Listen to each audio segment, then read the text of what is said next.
यार मैंने ना स्टॉक मार्केट में 5 साल पहले निवेश करना शुरू कर दिया था और 3 साल पहले मैं अपने सीए मित्र से मिला तो उसने मुझसे इतने प्रश्न पूछना शुरू कर दिया कि पूछो ही मत। अपने प्रॉफिट और लॉसेस को टैक्स भरने के टाइम कैसे डिक्लेयर करते हो, या फिर आपने एक सट्टा और गैर सट्टा यानी कि स्पेकुलेटिव और नॉन स्पेकुलेटिव इनकम को अलग अलग कैसे दिखाते हो। तो उस मीटिंग से ना मैं चुपचाप निकल गया, लेकिन बाद में मैंने सोचा कि यार मैंने निवेश करना शुरू तो कर दिया है पर टैक्सेस के बारे में कोई हवा नहीं है। और मैं ना एक प्रोफेशनल सीए के पास नहीं जाना चाहता था क्योंकि इतने लंबे लंबे टर्म्स फेंकते हैं ना कि सब कुछ सर के ऊपर से निकल जाता है। तभी मैंने मामलों को हाथ में लेने का सोचा और ये ठान लिया कि कम से कम इतना तो सीखेंगे कि सब कुछ समझ में आए और कोई बेवकूफ ना बना सके। और मुझे लगता है आप में से भी काफी लोग ऐसे होंगे जिन्होंने निवेश करना शुरू तो कर दिया होगा पर टैक्सेस के बारे में कोई हवा नहीं होगी। तो टेंशन ना लो, जितनी भी जानकारी मैंने इकट्ठा करी है वो आज के इस वीडियो में एकदम आसान और सरल भाषा में मैं आपको बताऊंगा। अब टैक्सेस एक निवेशक के लिए और ट्रेडर के लिए अलग अलग होते हैं। अब इनके बीच का जो फर्क है वो इतना साफ नहीं है, लेकिन अगर मोटे तौर पर बताऊं तो अगर आप शेयर या फिर म्यूचुअल फंड को अपने डीमैट अकाउंट में होल्ड करते हो तो आप एक निवेशक हो,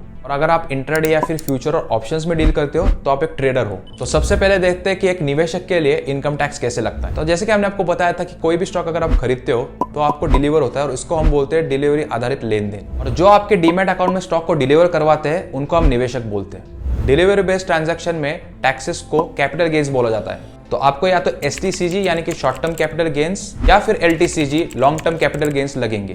पर ये तय कैसे होता है कौन से गेन्स लगेंगे? तो अभी आपके दाएं साइड पे है शॉर्ट टर्म कैपिटल गेन्स और बाएं साइड पे है लॉन्ग टर्म कैपिटल गेन्स। अगर आप कोई भी स्टॉक 1 साल से कम होल्ड करते हो तो उसके प्रॉफिट के ऊपर आपको 15% एसटीसीजी यानी कि शॉर्ट टर्म कैपिटल गेन्स लगेगा। और अगर आप किसी स्टॉक को 1 साल से ज्यादा होल्ड करते हो तो उसके ऊपर आपको एलटीसीजी यानी कि लॉन्ग टर्म कैपिटल गेन्स लगेंगे। अगर आपको मुनाफा 1 लाख रुपए से ज्यादा है तो जितना भी 1 लाख रुपए से ज्यादा है उसके ऊपर आपको 10% एलटीसीजी यानी कि लॉन्ग टर्म कैपिटल गेन्स लगेंगे। और अगर आपका मुनाफा 1 लाख रुपए से कम है तो आपको 0% एलटीसीजी यानी कि लॉन्ग टर्म कैपिटल गेन्स लगेंगे। पर ध्यान रखने वाली बात तो यह है कि यह सिर्फ इक्विटी ट्रांजैक्शन के लिए है, डेट ट्रांजैक्शन के लिए थोड़ा अलग होता है। हाइब्रिड फंड में अगर 65% से ज्यादा इक्विटी इन्वेस्टमेंट्स है तो उसको इक्विटी फंड बोला जाता है और उसके ऊपर भी टैक्सेस उसी प्रकार लगते हैं। तो अब देखते हैं कि डेट ट्रांजैक्शन में कैपिटल गेन्स कैसे लागू होते हैं। तो अगर आप इनको 3 साल से पहले बेच देते हो तो आपको कोई टैक्स नहीं देना होगा। बस जो भी डेट फंड की आमदनी थी उसको आपको बाकी आमदनियों में मिलाकर जो भी आपका नॉर्मल टैक्स स्लैब है उसके हिसाब से आपको टैक्स देना होगा।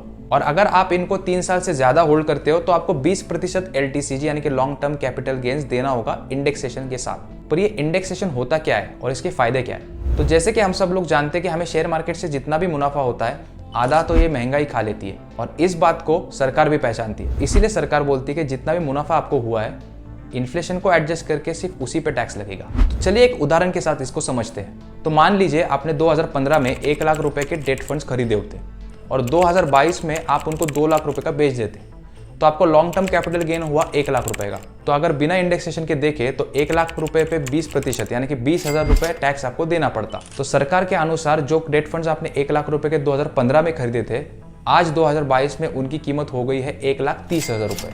और ये सब डेटा गवर्नमेंट अपने वेबसाइट पे भी देती है। तो वैसे देखा जाए तो आपका असली मुनाफा हुआ है 70,000 रुपए का। तो अब आपको इस 70,000 रुपए पे 20% एलटीसीजी यानी कि लॉन्ग टर्म कैपिटल गेन्स देना पड़ेगा, जो कि आता है 14,000 रुपए। तो इंडेक्सेशन के चलते आपको 6,000 रुपए का मुनाफा हो गया।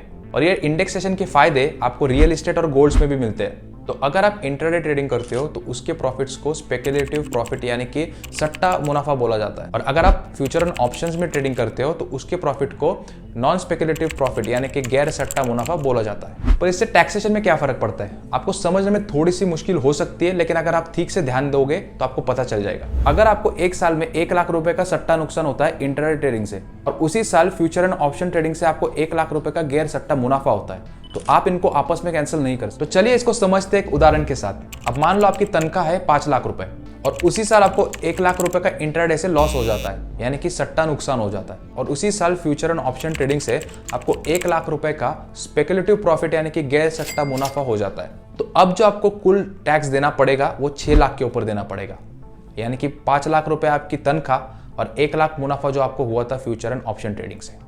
तो अब इसी स्थिति को हम उल्टा करके देखते हैं। मान लीजिए आपकी तनख्वाह है 5 लाख रुपए और मान लीजिए उसी साल आपको इंट्राडे से 1 लाख रुपए का स्पेकुलेटिव प्रॉफिट यानी कि सट्टा लाभ हो जाता है, और उसी साल फ्यूचर एंड ऑप्शन से आपको 1 लाख रुपए का नुकसान भी हो जाता है। तो अब आपको जो कुल टैक्स देना पड़ेगा वो सिर्फ 5 लाख पे ही देना पड़ेगा।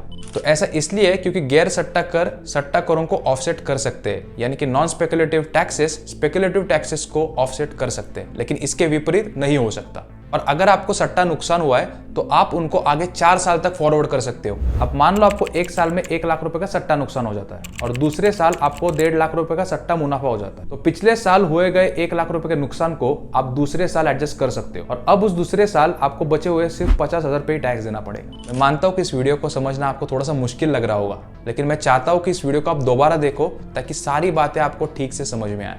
और मोटे तौर पर कुछ इसी तरीके से टैक्सेशन काम करता है। अगर इसके अलावा आपको किसी भी अन्य चीज की जानकारी चाहिए हो तो हमें कमेंट्स में जरूर बताइए।